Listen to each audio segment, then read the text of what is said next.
From Bowling Green State University and the Institute for the Study of Culture and Society, this is BG Ideas. I'm going to show you this with a wonderful experiment.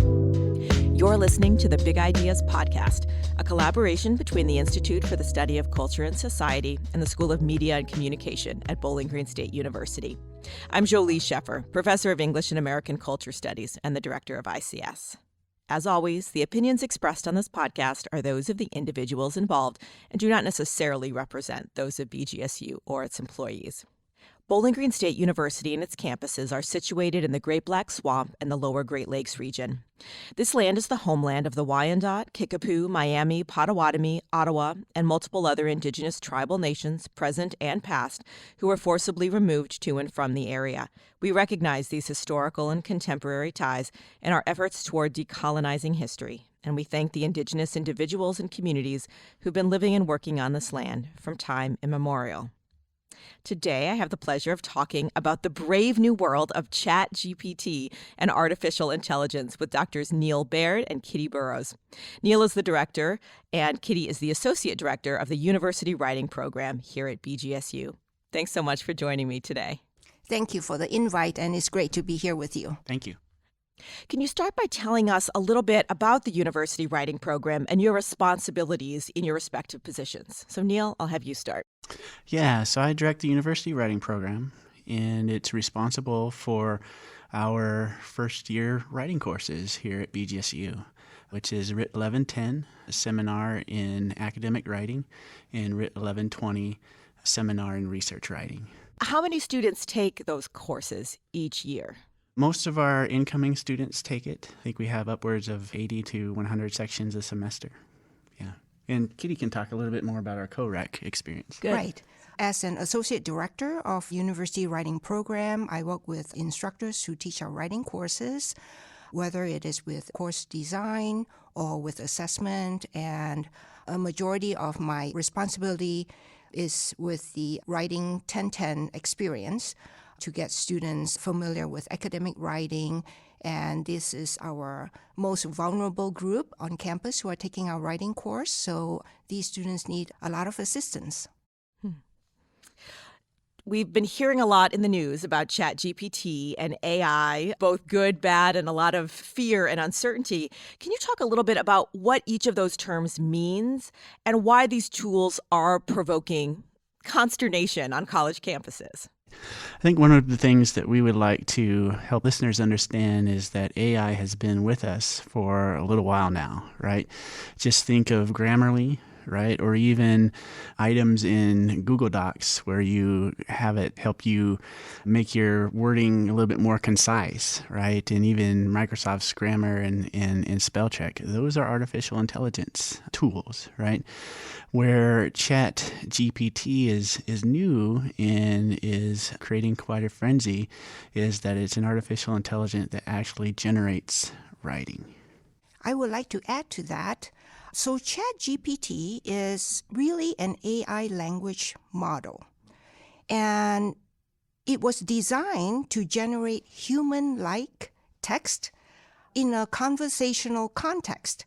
So it is also generative. This means it has the ability to learn patterns and structures of human conversation as it gathers information from the internet, as well as it converses with participants who ask questions. Yeah. I just add, along learning, GPT-4 is going to come out really soon, and it's more of a paid product. I think it's $20 a month, but, incredible. You can essentially sketch out the ideas for a website on a napkin and take a photo of it, and it will create a website based on that napkin. So just incredible the ways in which it kind of generates web text and writing. Kitty, can you give an example of, I don't know if you've played around with it. I've been reading about the way people have played with it. Could you talk folks through who might not have experimented themselves, sort of the parameters you can set and what kinds of things it can generate? Right. So I've taken some time at the beginning of the year to explore and learn more about Chat GPT. And this is how it works. You would provide it with a prompt or a question, And then it would then generate a response based on its understanding of the context and the patterns it has learned from the internet and from previous conversations with participants. So currently, the text it generates is very generic. It's very much on the surface level. Some would even say that it's robotic. But it has a generative feature, and it has the ability to learn over time. So it does get smarter. And over time, it means that the language model will become more accurate and more human-like over time. So you can ask it questions, or you can say, summarize for me, what happened in Selma in 1963 or whatever your prompt is, right? And it'll gather together information from Wikipedia or wherever else it's searching on a website, and will spit out some version of it. If you've asked for a summary, it'll summarize. But then you can follow up, ask it or tell it follow-up prompts, right? And we both experimented with it, and maybe we can talk a little bit about what we did. But I think, Kitty's is particularly fascinating because Kitty was asking it to do reflective writing. So I'm very specific with my assignments for the students in my writing classes. So I personalize those assignments and ask my students to integrate their own experiences and their reaction to specific reading assignments. So even if students use Chat GPT and ask a question, say, a summary of Malcolm X's article on learning to read, it would just spit out a generic summary of that article. It does not have the more human-like qualities like creativity, curiosity. It definitely does not have students' unique experiences. It'll give you the Cliff Notes version, Yes. right? Yes. Like it's capable of that. Right. But my assignments ask students to also contribute and share their personal experiences in relation to a reading assignment. So that is something that AI, at least at this time, does not have the ability to do. Neil, could you talk us through what are some of the ways in which this tool could become an issue in education? So especially like in university writing courses. Again, we hear folks freaking out about this a bit. Right. What is the concern and how are you thinking about it? Yeah, so Elizabeth Wardle, who is one of our colleagues at Miami University, has a concept called a mutt genre, right? It's essentially a school genre that has no kind of representative purpose other than, school, right? And I think if you are really asking your students to engage in school genres and mutt genres, right, what will happen is that students could put a version of the prompt into Chat GPT and have it generate something and sort of have it be passed off on its own. So there's real fear of plagiarism, or probably more aptly named maybe academic dishonesty, that folks are kind of really, really fearful of. And this sort of follows on the heels of conversations about students buying papers, paying for papers, things like that. So this, for many folks, this is sort of another frontier in that debate. Yes, right? yes. Okay. Have we seen any of this happen already on campus? Kitty?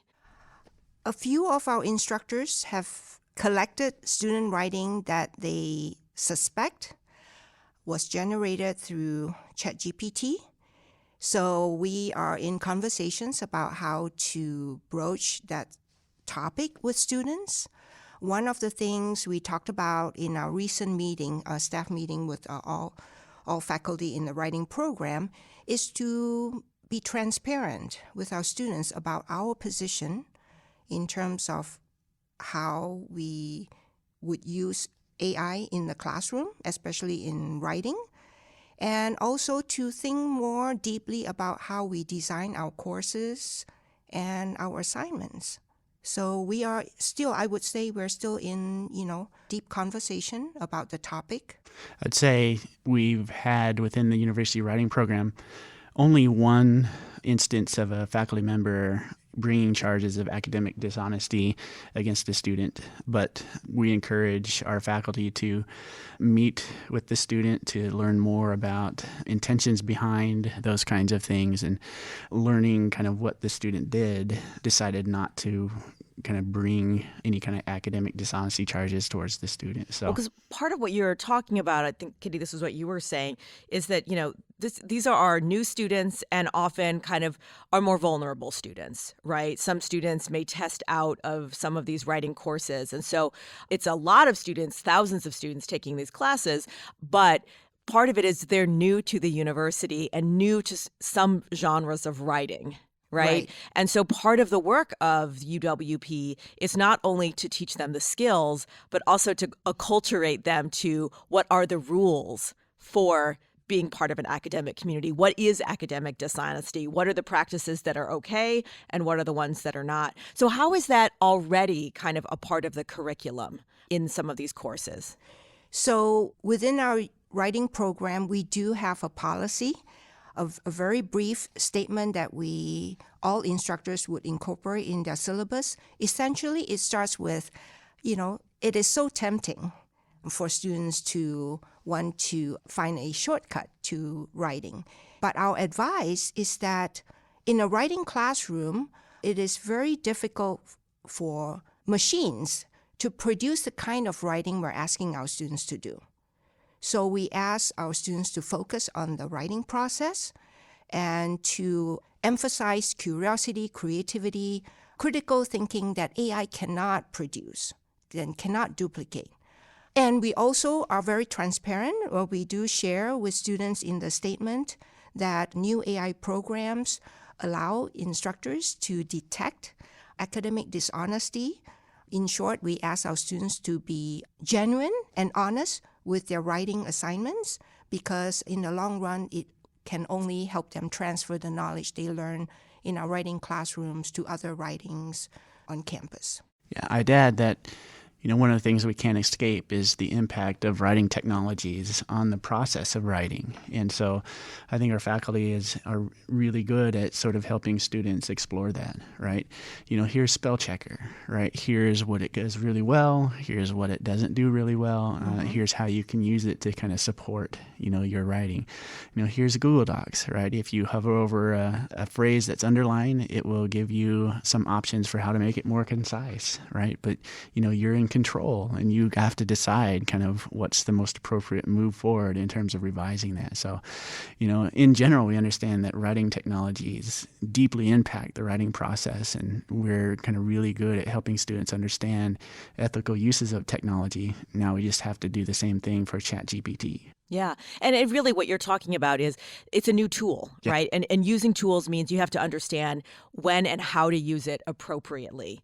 I mean, I think your examples of like spell check are great, right? Because it won't detect if it's a homonym that is also spelled correctly, but that is not the word you mean, right? So you still have to engage in a lot of the writing and revision process to make sure that you're communicating what you want to communicate. Right. I would add, too, that I share with my students that I am less interested in fighting or policing the use of this technology. And I share with my students as often as I can that I am really interested in understanding this tool and to looking into ways of how my students and I can use this tool to help them learn, specifically learn about how writing works, how writing work for each of them. And that is to say that there is another way of looking at generative AI, right?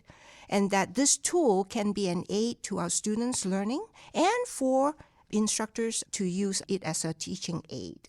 Yeah, I'd add that I think we'd like to create spaces in which students can kind of share with us how they've used Chat GPT to support the writing that they're pushing forward, right? Which requires kind of a safe space in order to be able to share that, right? But long term, we'd like to learn from students, informally asking them is about how they're using Chat GPT in the classroom is kind of an informal way, but we'd like to push forward a more formal kind of research project that explores how students are using it, right? And also explores how like recent graduates are potentially using it as well, right? I don't know about you, but I reuse writing a lot. My plagiarism statement in my syllabus is plagiarized, right? We reuse writing all the time, right, as professionals. And so I'm curious to see how professionals use Chat GPT to take up their own writing in their professions, but also, how students do that as well. Yeah, I constantly ask myself, how will this tool affect how I teach? This semester, it might change the following semester, right? I ask, how will this affect how my students will be affected in how they view my teaching? So there are many levels of metacognition here that is happening.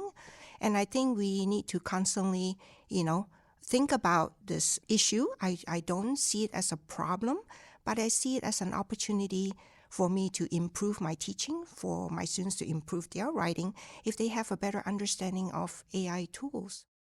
We're going to take a quick break. Thanks for listening to the Big Ideas podcast. Question. Answer. Discussion. If you are passionate about big ideas, consider sponsoring this program. To have your name or organization mentioned here, please contact us at ics@bgsu.edu. Welcome back to the Big Ideas podcast. Today I'm speaking with Dr. Neil Baird and Dr. Kitty Burroughs about Chat GPT and the issues that surround its use in education. So, sort of following up on what we've been talking about, what are some of the maybe hallmarks right now that an instructor might recognize in a paper that suggests to them that part of the paper was generated through AI? Based on our experiences with it, there's certain adverbs or ways of signaling that kind of really suggest that it's generated by an AI, such as, when we asked it to kind of summarize different kinds of articles, it would, there would be transitions such as first it does this, second does this, overall, right? So, very, very school genre kinds of things that it produces. For me, my writing assignments for my students, they incorporate a lot of reflective writing. So an easy way for me to detect AI writing is when the personalization of the writing does not exist in the piece that my students generate, right? If the students just give me a full page of summary with no personal application or experiences incorporated in the writing, I wouldn't jump to the conclusion that my students use AI to write, but I would encourage my students by asking questions. How about your experiences with this topic? Could you share some examples of how you use some of the concepts or ideas that were brought up in the article, for example?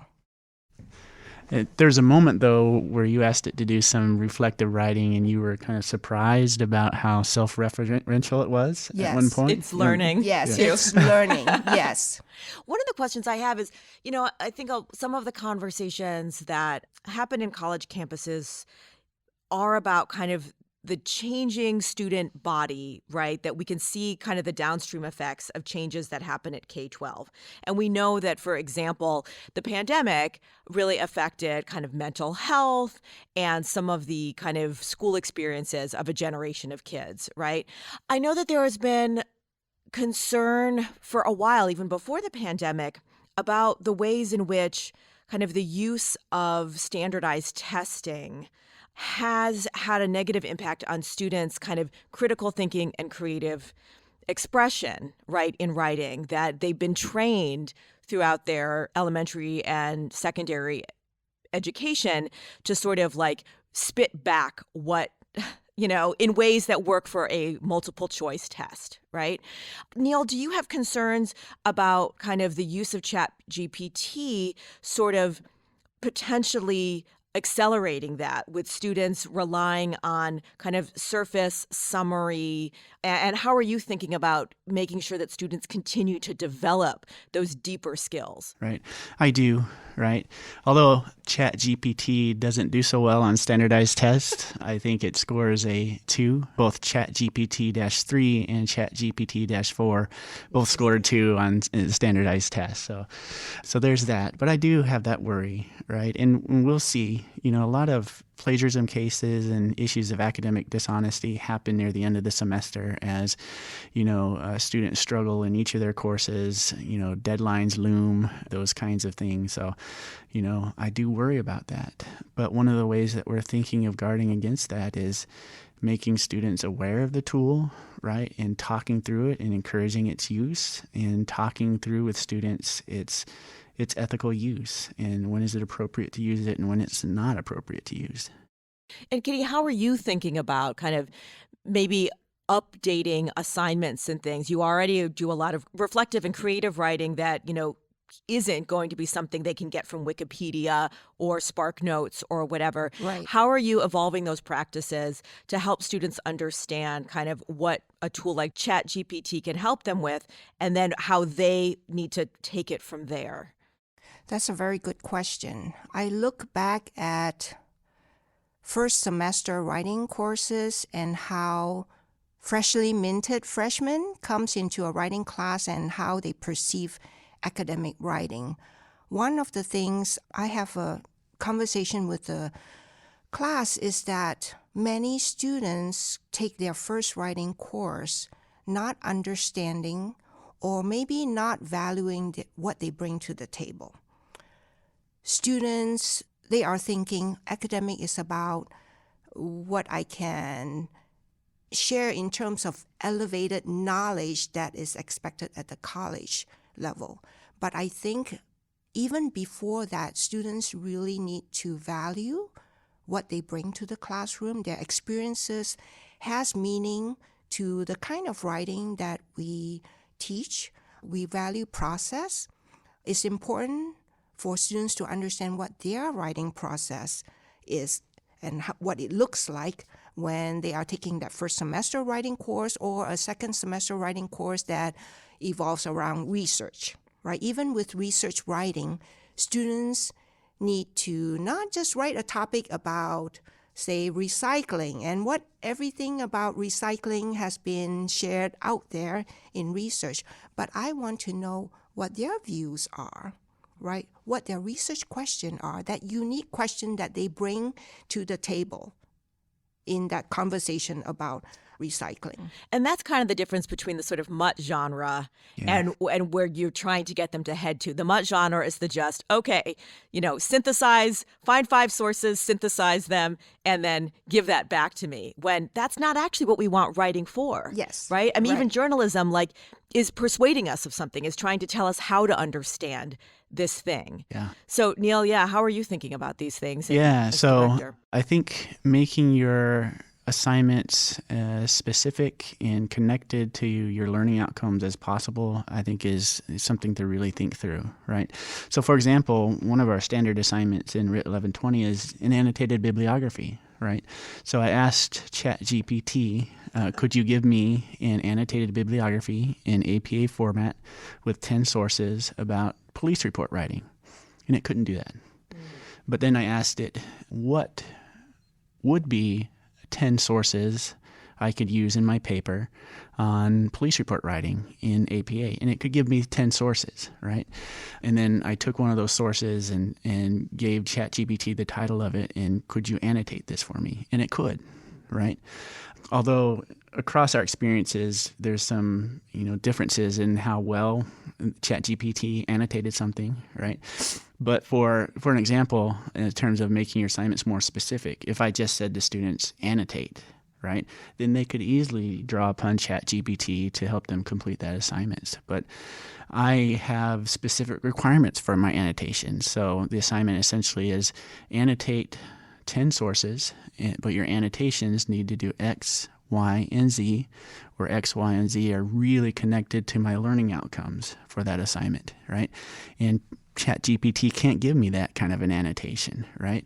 So that's just an example of making your assignments as specific as possible and connected to your learning outcomes. It sounds like part of what you're advocating is a move to sort of building in some of these tools as part of the repertoire in that process, but it's going to be more early stage work rather than kind of the more advanced. Is that Yes, accurate? I would say it's more pre-writing as opposed to the drafting process, right? So just to add another example to research writing, one of the things my students do is primary research, meaning they have to come up with a survey or interview questions and interview someone on campus.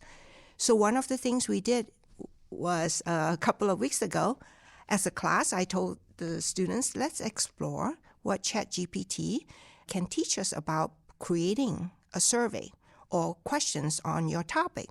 So the students bring to the classroom sample surveys about their topic or questions related to their topic. And then we talk about how can we personalize the survey questions or the interview questions that ties into their specific research question for the semester, right? Instead of using a generic one, but tying it to learning outcomes or their personalized research question. Yeah, I've seen that as well. It's very generative, very inventive in terms of research methods. I've asked GPT, okay, so I want to research police report writing. What would be a list of 10 research questions that I might ask about police report writing, and gave me a list of 10, right? So it's a place to start forming a research question. It can really help maybe Exactly. students sort of who aren't quite sure where to begin. Yeah. It could be a useful tool to get those juices flowing. Yeah. Yeah, Exactly. I even asked it, so I want to do an empirical study on police report writing. How might I go about doing that empirical study? And it said, you know, you can use focus groups and do this. You can use interviews and do this. You can use surveys and do this. You know, you can do these kinds of observations. So, you know, it was really great and even kind of suggesting possibilities for approaching primary research. So, you know, that's one of the most exciting things for me about it is the way it can generate possibilities, right? Places to start for students. I really think that this is a real opportunity for teachers, you know, specifically, you know, teachers in our writing program. It's a great time to redesign our writing assignments where we value our students' prior experiences, what they bring to the classroom, right? Teaching our students that you are not just a blank slate. You bring to the classroom so many wonderful ideas. How can we enhance these ideas to your study here at BGSU, right? And, you know, help students understand this new technology that is here to stay. Kitty, could you recommend, are there any resources for students and professors that you would suggest are great places to go if folks want to learn more about the technology in general or ways it can be productively used? I know there has been seminars, or rather webinars, via a Chronicle of Higher Education. They can register for those webinars and learn more about what's being discussed, what's the conversation at this point in time. Our program had a meeting and we have created 2 documents. One is a living document where we continue to add links to resources out there. As we learn more about it, we add these links for our teachers.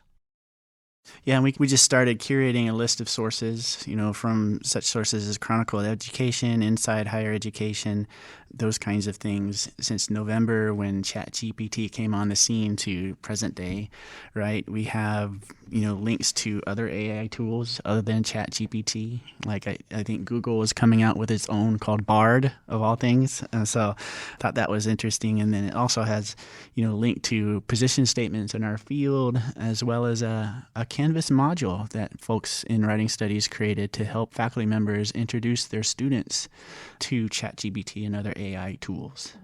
We are at a time where this conversation about generative AI is still in the early stages. So, you know, there are many conversations on this topic. I would recommend immersing ourselves in the conversation and see what, different scholars and teachers are saying about this AI tool. Kitty, would you tell us what is the current UWP policy about the use of these technologies?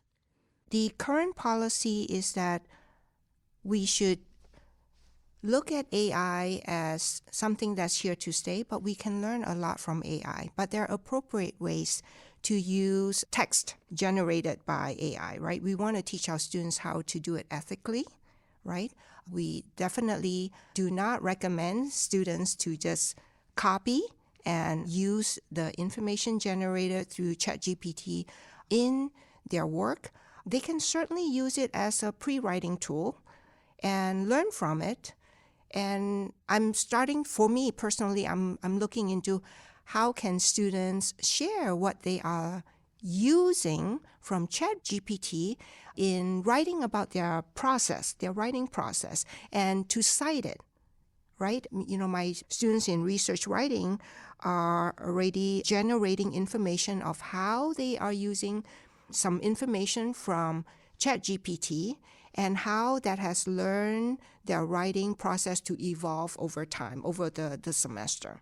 So citing the information and text from AI and saying, this is part of my learning process, and to do it ethically. Neil, where do you think maybe the policy might go in the future? Any thoughts about kind of where we might be heading? Yeah, I think a lot of where we might be heading needs to be determined by just learning more about student use of it, right? For example, when I was working with Chat GPT, I asked it to give me a 1,000-word empirical research report that examines how police officers write police reports. And it couldn't do that, right? But I asked it, give me an introduction to an empirical research report that investigates how police reports are written, and it could, right? So I could see students using ChatGPT to write portions of their essay, right? But it also means thinking as a faculty, as instructors, how do we feel about that, right? Is it on the same level as like Google rewriting passages of our text and us just selecting that to make it more concise, right? If students begin with what ChatGPT produces, but then deeply revises it for their own purpose, is that okay? Right? We just don't know enough about how students are using it. And once we know more, then we can develop appropriate policies that sort of protect the learning that we want to happen in our writing courses. Anything else you'd like to add about this conversation? Places to direct folks or things we haven't touched on that you think are important for listeners to understand kind of the context? Yes, I would say for instructors, don't be intimidated. Think of bite-sized chunks that you can digest at the moment in whatever time you have, right? Trust your own expertise, right? Look into how we can use this technology to help our students learn and how to help us teach better, right? I would say, too, that we should look at GPT as an opportunity. This is really a great time to advance what we do, whether it is in writing, in math, in music, in the STEM program, right? Reach out to faculty members for conversations within your program or department, because I think it's important to do that and to learn the nuanced discussions and what it can bring to our understanding of AI in higher ed. No, I would just, in the university writing program, many of us take a writing about writing approach. We understand that writing is an object of study in addition to a process that we push forward. And many of us ask students to develop research projects on writing, right? And I just really encourage faculty and others to, explore this in research with students, right? You can give them a series of Chronicle of Higher Ed, Inside Higher Education to help them understand the conversation that's going on about ChatGPT and AI-generated text. But wow, develop a research project that invites them to learn how faculty members use it. And we have faculty members who actually have used it to write policy statements on their syllabus, right? Or, if a student is going into the field of law enforcement and justice administration, right? Are police officers using it in particular ways? Are chemists using it in particular ways? Like, how are professionals using it, right? And then learning from their peers about how they use it. I think there's a whole range of really interesting research projects that students can push forward, helping not only us, but themselves understand this tool that's going to have a major impact on how we teach writing moving forward. So I sort of have two thoughts about that I'd love to, maybe are kind of sort of final digression. So one is on the subject of it as a tool. It really reminds me of, I'm old enough to have first learned to type on a typewriter, but all of my actual writing was on a computer. Right? Like I learned, and then the next semester, everything was sort of computer based. And so I think about the consternation some folks felt about how different it would be to cut and paste, to edit as you write, as opposed to you handwrite or hand type a total draft and then go back and revise. And yet, I certainly don't long for the days where I would have had to type out hundreds of pages and then figure out how to revise. Like, that is a process that, like, the tool evolved the way we write, right? Yes. The tools changed our processes. And so it seems to me that, like, what you're talking about is this will need to evolve, and this may very well become a major part of most people's writing process in some way. And that's not something to be afraid of. It's just something to figure out. Right, exactly. Writing is evolving, and it is unique to each individual. No two individuals write the same way, right? So I think of that creative element that we try to inculcate in our students, right? There's no one way to do something, right? This is the time to be creative, whether you are a student working on your own writing or a teacher. You can be creative about how you design your assignments, your course, and all of us can benefit from having a little bit more creativity. Yeah, like I've been reading articles that sort of highlight that Chat GPT is really good at writing, letters of application, right? Is there worth in not having to start at ground zero when you're writing a genre? Can you have it produce it and then make it your own? And is that bad? I think those are the kinds of questions that we need to start asking ourselves, right? And certainly what you're talking about in the context of UWP courses is applicable to, we all write all the time in whatever fields we work in, right? Whether you're sending emails, writing reports, or memos, or right? Like, and having this as another tool in the arsenal is going to benefit everyone who does any kind of writing as a part of their day-to-day life. Yeah. Right. I'm teaching a history of rhetoric class this semester, and, Plato was very much against, writing and what impact it might have on oral culture, right? So I understand the fears and anxieties, but these types of things happen at important points where there's a watershed moment that might impact how we're using existing tools like writing. So this is sort of the optimistic side, right? Kind of the opportunities here. Yes. Maybe I do want to sort of question a little bit of caution too, because one of the things that these tools do is they are incorporating massive content that exists out there. Yes. And a lot of that content includes, right, misinformation, disinformation, racist, xenophobic, also, some of the worst parts of our written culture, right, and parts of the internet and things. How are you thinking about addressing over time sort of those elements as well? So not just that the tool can generate text, but also that it's going to be generating text based on not just the, vetted sources, not just on, quality publications, but from all sorts of things. So how does that feed into the way you think about as an creating optimist? policy? I am already having conversations with my students about, let's take a look at some AI generative text out there. Let's explore, are there biases? Is it accurate, right? Because we need to teach our students how to view all kinds of information that is at our fingertips. They are not all accurate, right? There are biases and incorrect information.